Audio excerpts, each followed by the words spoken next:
दोस्तों, टेक्नो शिक्षा आज आपके लिए आपकी ट्रेन वाले चैप्टर का सेकंड पार्ट लेके आया है।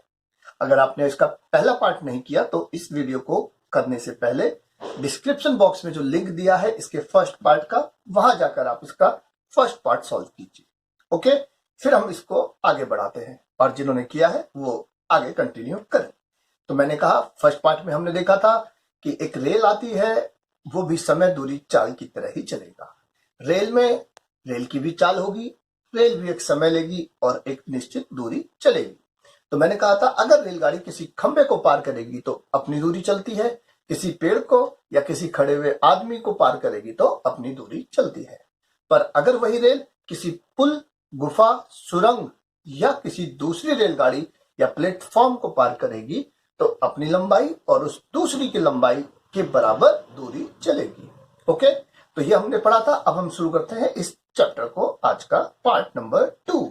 मैं फिर कहूंगा, अगर आपने इस चैनल को अभी तक सब्सक्राइब नहीं किया है तो प्लीज पहले इसे सब्सक्राइब करें और सब्सक्राइब के पास में जो बेल आइकन है उसको भी जरूर प्रेस करें ताकि आपको सभी वीडियो बिल्कुल टाइम से नोटिफिकेशन के थ्रू तुरंत अवेलेबल हो जाए।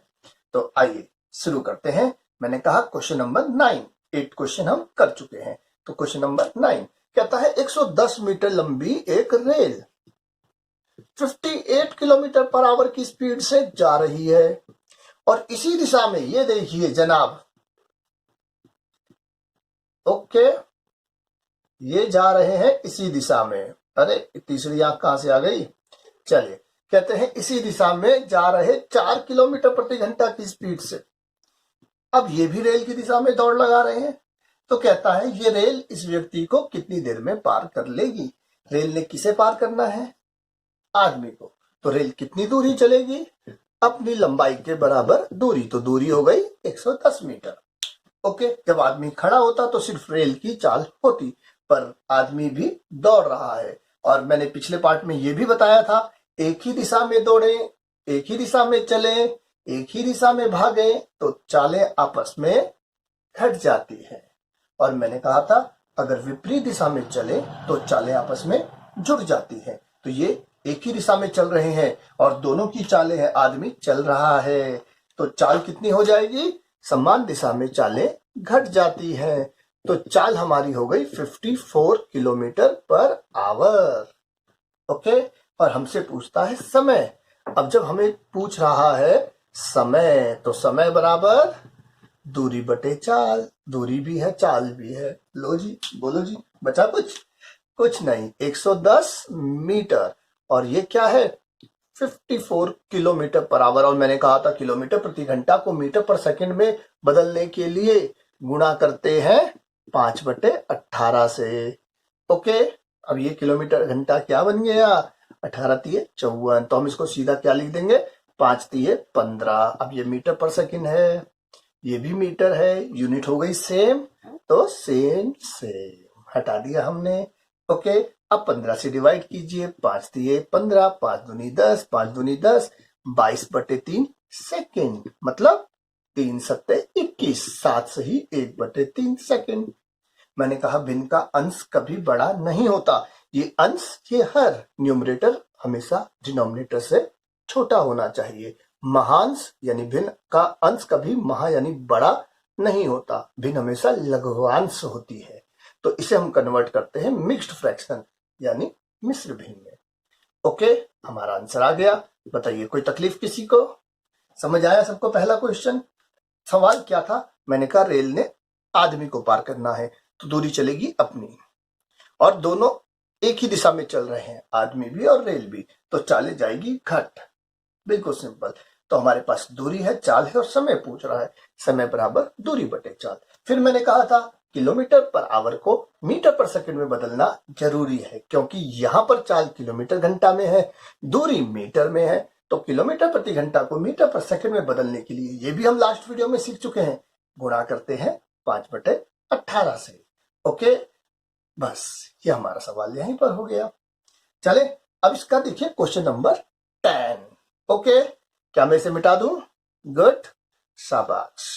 अब आइए फिर एक रेल कहता है 30 किलोमीटर पर आवर की स्पीड से चल रही है। चलो भैया चलाओ रेल। और 120 मीटर लंबी है ये रेल। ओके, विपरीत दिशा में इस बार ये बंदा अपोजिट दिशा में भाग रहा है। लो जी, चल पड़े जनाब, है ना। और इनकी चाल है, देखो तो चाल चलन 6 किलोमीटर प्रति घंटा। ठीक है, ओके।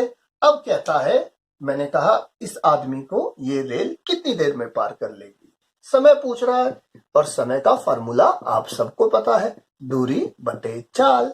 जब रेल किसी आदमी को पार करेगी तो दूरी कितनी चलेगी, कितनी दूरी चलेगी, अपनी दूरी। और अपनी दूरी है कितनी, 120 मीटर। और विपरीत दिशा में चालें जुड़ जाती हैं। पिछली बार समान दिशा में चल रहे थे तो चालें घट गई थी, इस बार अपोजिट डायरेक्शन है तो चालें जुड़ गई। चाल कितनी बनी, 36 किलोमीटर प्रति घंटा।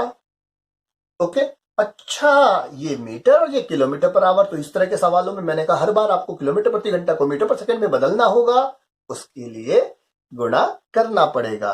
किससे, 5/18 से। ये हर बार करेंगे, बार बार करेंगे। ओके, आए देखें सवाल। Yes, very good. 18 2 जा 36, 5 2 जा 10, आंसर इज 12 सेकेंड्स। लो जी, कट गया सब। बताओ कुछ है इसमें, ऐ है कुछ भी नहीं है ना। बहुत आसान, इस चैप्टर ही बहुत आसान है अगर आप करेंगे तो।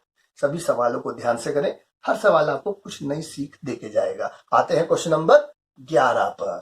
11 अब हमारे सामने, मैंने कहा क्या है सवाल, समान लंबाई की दो रेलगाड़ियां। मैंने कहा दो रेलगाड़ियां जिनकी बराबर लंबाई है, अलग अलग चालों से जब वो एक खंबे को पार करती है। ये एक खंबे को पार करेगी 5 सेकंड में, ठीक है। दूसरी रेलगाड़ी जिसकी लंबाई इतनी ही है वो 7 सेकंड में पार करेगी। ओके, तो कहता है जब ये एक ही दिशा में एक दूसरे को पार करेंगे, एक ही दिशा में चले और एक दूसरे को पार करेंगे तो कितना समय लेंगे। ठीक है, तो जब भी इस तरह का सवाल आपके सामने होगा, जब दो ट्रेन आपको दी होंगी, दो टाइम उन दोनों का अपनी दूरी को चलने में, देखो जब एक ने कहा खंबे को पार करेगी तो कितनी दूरी चलेगी, अपनी लंबाई के बराबर दूरी। तो जब दो ट्रेनें अलग अपनी लंबाई को T1 और T2 चालों से चलती है, ओके, तो मैंने कहा एक ही दिशा में चले तो समान दिशा में जब चलेंगी तो वो एक दूसरे को कितनी देर में पार करेंगी। समान दिशा के लिए आप क्या करेंगे, एक सिंपल सी ट्रिक है, 2T1 T2 अपॉन में T1 माइनस T2। ठीक है, पर अगर ये विपरीत दिशा कहता तो विपरीत दिशा में हम क्या करेंगे, 2T1 T2 अपॉन में T1 प्लस T2। बिल्कुल सिंपल, समझ आया। तो अब हमें क्या करना है, ये कहता है, अब मैंने कहा अपनी लंबाई को, ओके, यानी एक खंबे को जब पार करेगी तो अपनी लंबाई के बराबर दूरी चलती है, इतने समय में चलेगी। तो इसमें क्या कहता है, एक ही दिशा में चले, तो हम ये वाले की बात कर रहा है।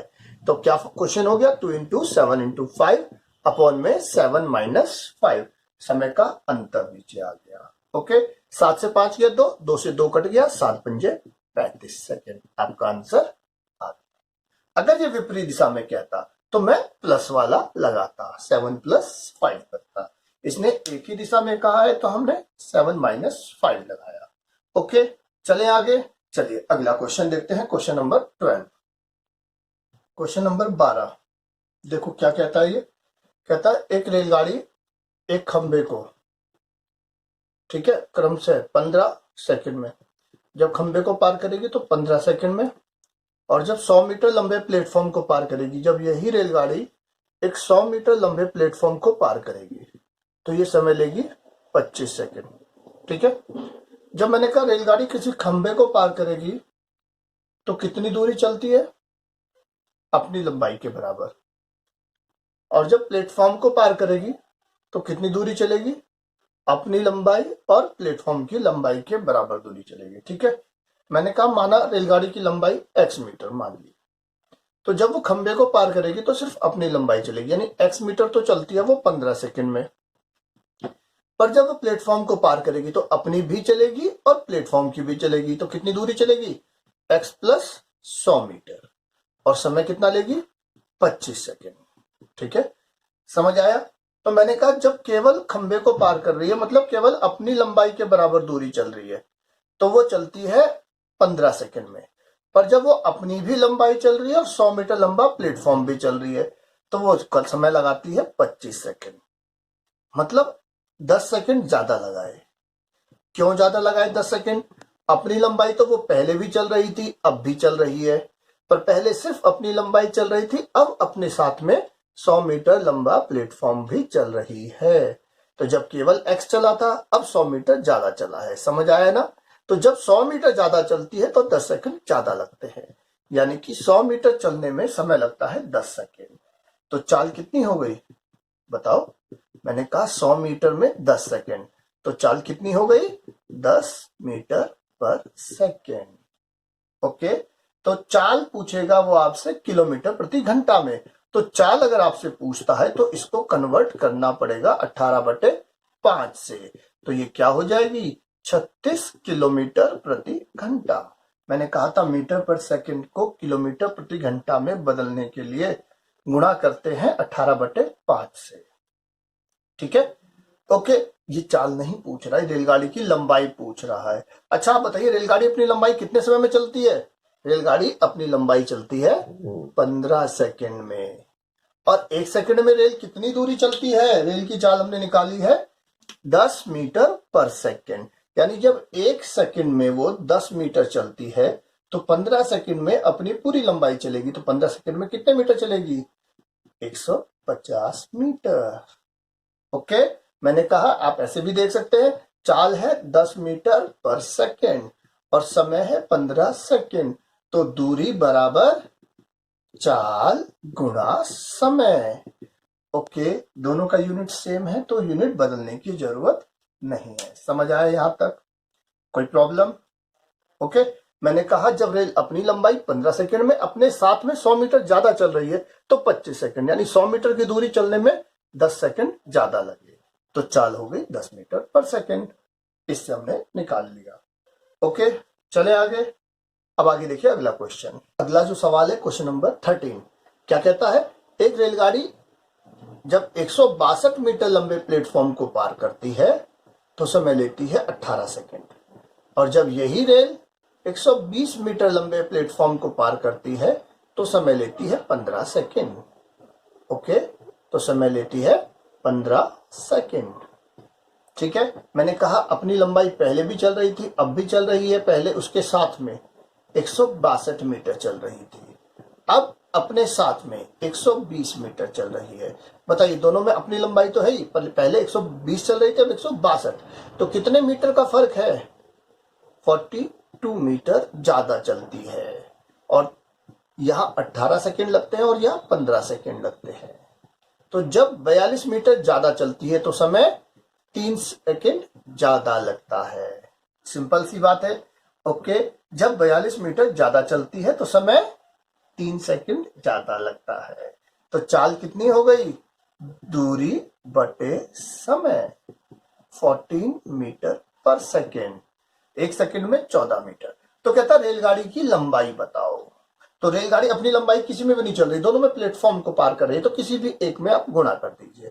माना मैं 15 में गुणा करता हूं। ओके, मैंने कहा चाल है 14 मीटर पर सेकंड, तो 15 सेकंड में कितनी दूरी चलेगी? आप यहां से दूरी निकाल सकते हैं। दूरी बराबर चाल गुणा समय। ओके, 15 चौके 60, 15 कम 15 6 10, 210 मीटर। 210 मीटर कब चलती है? जब अपनी लंबाई प्लस 120 मीटर प्लेटफॉर्म की लंबाई। तो अपनी लंबाई कितनी हो गई? 210 में से 120 तो प्लेटफॉर्म है, तो बाकी रेल की लंबाई बची 90 मीटर। बोलिए, आया समझ में? यहां पर रेलगाड़ी की चाल पूछता तो चाल हम इसे किलोमीटर प्रति घंटा में बदलते, पर इसने रेल की लंबाई पूछी है तो मैंने कहा अगर यहां पे 18 से गुणा करते हम तो 162 घटाते, क्योंकि तब हमारा रेल प्लस 162 मीटर ज्यादा चलती है। तो हमने इसलिए जब हमने 15 से गुणा किया तो हमने 120 घटाया। ओके, आया सवाल समझ में? चले अब अगले सवाल देखिए। क्वेश्चन नंबर 14 कह रहा है दो आदमी एक ही दिशा में दौड़ रहे हैं। अब देखो, एक रेलगाड़ी चल रही है। ओके, कहता दो आदमी इसी दिशा में दौड़ रहे हैं। एक आदमी ये दौड़ रहा है, पहले मैंने कहा एक आदमी दौड़ता है, ये जरा समझना सवाल को। ओके, 9 सेकंड में रेलगाड़ी इसको पार कर जाती है। एक दूसरा आदमी है, वो भी इसी दिशा में दौड़ रहा है। ये कहता है रेलगाड़ी इसको 10 सेकंड में पार कर जाती है। ठीक है, और इस आदमी की चाल है 5 किलोमीटर प्रति घंटा और इस आदमी की चाल है 9 किलोमीटर प्रति घंटा। ओके, कहता रेल की चाल बताइए। मैंने कहा रेल की चाल मान ली हमने x किलोमीटर पर आवर। अच्छा, जब रेल इस आदमी को पार करेगी, दोनों एक ही दिशा में चल रहे हैं, तो चाल कितनी हो जाएगी? x - 5 kilometre per hour. बोलो ओके, ठीक है। और जब रेलगाड़ी इस आदमी को पार करेगी तो चाल कितनी हो जाएगी? x - 9 kilometre per hour. बोलिए ठीक है। अब जब रेलगाड़ी इस आदमी को पार करेगी तो रेल अपनी लंबाई के बराबर दूरी चलेगी। कितनी दूरी चलेगी? अपनी लंबाई के बराबर दूरी। और दूरी बराबर क्या होता है? चाल। देखो 5/18 जरूर करेंगे क्योंकि किलोमीटर प्रति घंटा है, गुणा समय। ओके, जब रेलगाड़ी ने इस आदमी को पार किया और जब रेलगाड़ी दूसरे आदमी को पार करेगी तो कितनी दूरी चलेगी? चाल गुणा समय। देखिए, चाल गुणा समय, और यहां पे कितनी लंबाई चली? चाल गुणा समय। इस आदमी को जब रेल पार करेगी तब भी अपनी ही लंबाई चलेगी, जब इस आदमी को पार करेगी तब भी अपनी ही लंबाई चलेगी। दोनों ही कंडीशन में रेलगाड़ी अपनी लंबाई के बराबर दूरी चलती है। तो यानी कि हम दोनों ही दूरी क्या है? ये भी रेल की लंबाई है और ये भी रेल की लंबाई है, तो दोनों को हम रख सकते हैं बराबर। बोलिए ओके। अब आप इसे सॉल्व करिए। देखिए बराबर 5/18 इधर भी है, 5/18 इधर भी है, कट गया। 9 × 5 = 45 और 9x - 45 और 10x - 90 गुणा कर दिया 10। 9x इधर जाकर घट गया, क्या बचा? x। 90 इधर आकर प्लस हो गया, तो क्या बचा हमारा? 90 - 45 यानी कि 45। बोलो आया समझ में? ये क्या है? रेलगाड़ी की चाल। बताइए कोई दिक्कत यहां तक? ओके, ये हमारा आंसर आ गया। पर अगर ये रेलगाड़ी की लंबाई पूछता तो रेल की लंबाई क्या है? ये या ये दोनों ही रेल की लंबाई है। इन दोनों में से कोई सा भी आप रख के निकालेंगे, आपकी रेल की लंबाई आ जाएगी। बताइए कोई दिक्कत यहां तक? चले आगे। चलिए अगले क्वेश्चन की तरफ। अब अगला क्वेश्चन देखिए क्या है इस क्वेश्चन में। कहता 2 रेलगाड़ियां एक ही स्थान से एक ही दिशा में चलती है। पहली रेलगाड़ी एक फिक्स टाइम पर 30 किलोमीटर प्रति घंटा की चाल से और दूसरी इसके 6 घंटे बाद। तो मैंने कहा था पिछले चैप्टर में टाइम एंड डिस्टेंस में, मैंने कहा था जब दूसरा चलेगा तब तक पहला कहां पहुंच गया। ठीक है, जब दूसरा चलेगा तब तक पहला कहां पहुंच गया, हम सबसे पहले इसे देखेंगे। तो कहता है दूसरा चला है 6 घंटे बाद, पहली चली थी 30 की चाल से, तो जब दूसरा चलेगा ओके 50 की चाल से दूसरा चलेगा, तब तक पहला कहां पहुंच चुका है? 6 घंटे में 30 की चाल से कहां पहुंच चुका होगा? आप बताइए। 180 किलोमीटर दूर। अब ये यहां है और ये यहां है, दोनों ही इधर जा रहे हैं, ये ऐसे और ये ऐसे। ओके, तो मैंने कहा था जब दूसरा चलेगा तब तक पहला कहां पहुंच गया? 180 किलोमीटर दूर। अब एक टाइम पे दोनों चलेंगे। देखो भाई, तो इनके बीच में 180 किलोमीटर का एक्स्ट्रा डिस्टेंस है। तो टाइम एंड डिस्टेंस चैप्टर में मैंने बताया था, ये चैप्टर करने से पहले आप टाइम एंड डिस्टेंस भी करें। ओके, तो मैंने कहा था एक्स्ट्रा चाल से एक्स्ट्रा दूरी को कवर करेंगे। इनके बीच में एक्स्ट्रा दूरी है 180 और इनके बीच एक्स्ट्रा चाल है 20। तो कितनी देर में कवर करेंगे? 9 घंटे में। तो कितनी देर में पकड़ लेगी दूसरी रेलगाड़ी पहली रेलगाड़ी को? 9 घंटे में। बिल्कुल सिंपल, समझ आया? ओके, कहता कितनी देर में वह कितनी दूरी पर पकड़ लेगी। अच्छा, अब आप बताइए ये 9 घंटे में कितनी दूर पहुंच जाएगी और क्या स्पीड है इसकी? 50। तो 9 घंटे में कितनी दूर जाएगी? 50 9 जा 450 किलोमीटर। ओके, तो यहां पर पकड़ेगी तो कितनी दूर चल देगी 9 घंटे में? ये 450 किलोमीटर। आपका आंसर आ गया। कितनी देर में वह कितनी दूरी पर पकड़ लेगी। समझ आया सबको? चलिए आज की क्लास यहां फिनिश करते हैं, फिर अगली क्लास में बाकी के ट्रेन रिलेटेड क्वेश्चंस हम लेके आएंगे। जब तक के लिए नमस्कार।